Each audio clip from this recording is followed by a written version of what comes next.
Alright, Chapter 7 begins with the section 7.1, Simplifying Radicals. This chapter is going to expand our work with radicals beyond square roots to cube roots, fourth roots, fifth roots, and so on. So I'd like to begin just by reviewing what you already know. For example, you know square root 9 is plus minus 3. We look at the cube root of 27. In other words, what times itself 3 times would be 27. The answer is 3. Notice there's no plus minus. You can look at the fourth root of 81. Again, what number times itself 4 times would be 81. And this could be positive or negative 3. And if we look at the fifth root of 243, again, no plus minus, the answer would just be 3.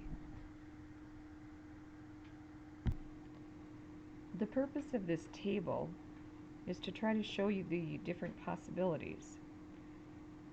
The letter B is the number that's under the radical sign, and n is which root we're looking at.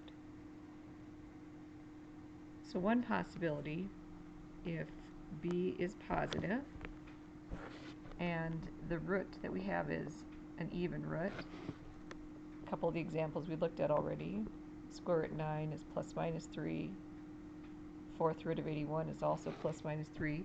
There's 2 answers, one positive and one negative. This next entry in the table is a little obvious.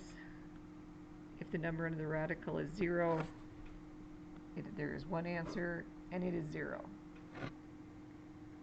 If the number under the square root is negative, and we have an even root, there is no real roots. Notice this table is dealing with real roots. We know we have the imaginaries, but there is no real roots to the square root or fourth root or any even root of a negative number. The other possibility is here, if the root is odd, notice when it's odd of a positive number, there is just 1. There is no plus minus.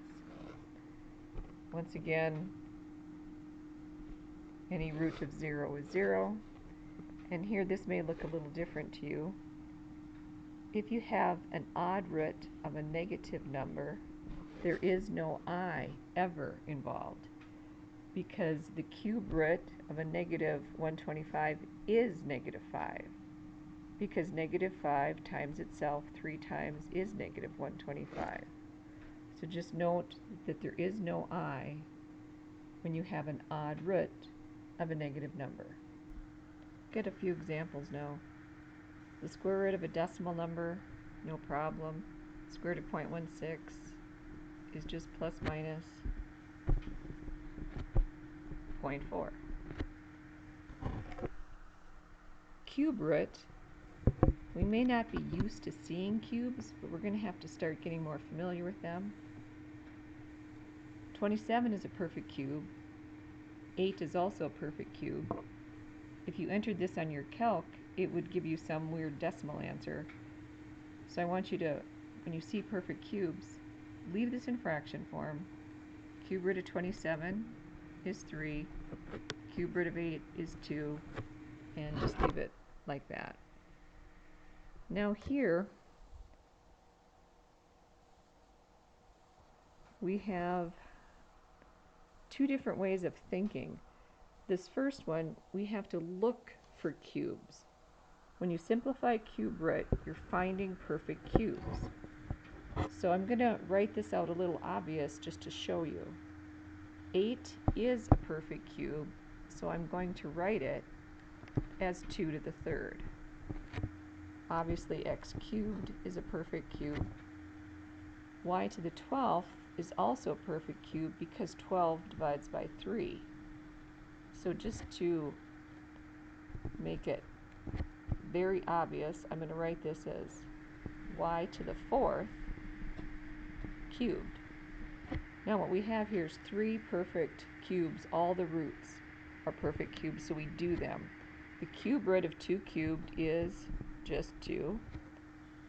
Cube root of x cubed is x. And the cube root of y to the 4th cubed is y to the 4th. And we're done. And this next example could be a bit of a review. But when it's a square root, we're looking for perfect squares. So again, I'm going to be obvious about writing this out. 18 is 9 times 2, 9 being the perfect square. X to the 6th is a perfect square. It's x to the 3rd squared. And y to the 7th has a square in it of y to the 6th, but there is a y left over. So I'm going to separate it out and just write that y, and then write the y to the 6th as y cubed squared. So this time we're going to have some perfect squares come out from under the radical, and we're going to have some factors remain under the radical. Square root of 9 is 3. We have an x cubed, y cubed, and what's left under the radical is the 2 and the y. Alright, this last example, we have a 4th root. So now we have to shift our thinking and look for perfect fourths. It may be helpful in this example to do the factor tree of 162 to see if we have any fourths. So just to remind you, when we do the factor tree, get it down to the primes. So 162 is an even number. 81.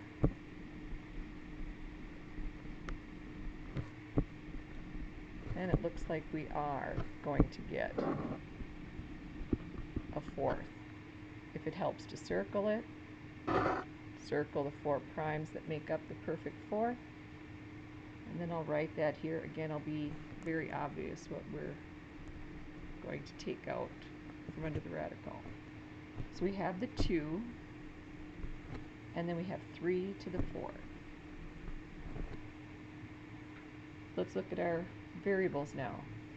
Since 16 is divisible by 4, it is a perfect fourth. I could write that as a to the 4th to the 4th. And this last part, this y.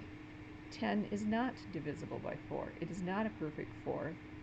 So I go down till I find the first multiple of 4 there, which is 8. So the y squared is going to be left over, and I can write my y to the 8th as y squared to the 4th.